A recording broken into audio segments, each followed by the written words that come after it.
Luckily it was not that familiar car. Daisy finally breathed a sigh of relief. It seemed she really had been overthinking, but right after she gave up seeking help, the car suddenly lost control. The steering would not respond at all. No matter how Daisy held the wheel, the car still fell into a roadside ditch. It seemed even without the stranger's danger, she was still in trouble. Daisy checked with a flashlight, and finally saw the problem with the tire. It had been slashed with a huge cut. Unease grew in Daisy's heart, and at that moment headlights lit up behind her. Daisy panicked again. She knew it was already too late. The only way to be safe was hiding back in the car, but the man was already coming with a weapon.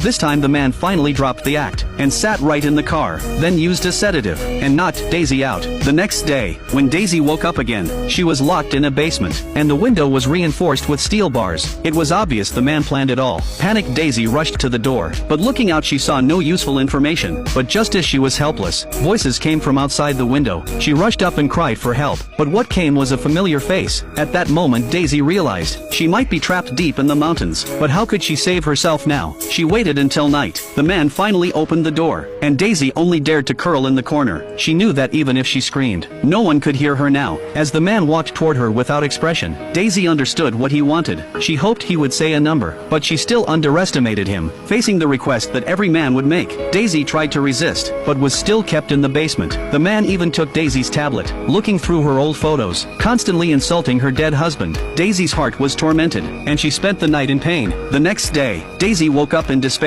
She walked to the door again. This time she finally noticed something. The key was actually in the keyhole. She immediately thought of a way. She put her coat outside the door to catch the key. Then she saw a nail nearby. She used her clothes with all her strength, and pulled the nail out. This way she could push out the key, and sure enough it worked. Daisy quickly unlocked the door, and walked out of the dark basement. But after only a few steps, the man happened to return. She quickly hid in the cabinet, watching his every move. The man had no idea, and calmly ate breakfast. After a while his phone rang. Daisy then learned he had a wife and daughter, and he even said, after the deal he would go home to see his daughter. That meant she was probably going to be sold. Why else would he mention a deal? The more Daisy thought about it, the more terrified she became. Soon after he hung up, and was about to go down to the basement. It was the perfect chance to escape. Daisy quickly grabbed the moment he turned his head, and escaped from the cabinet.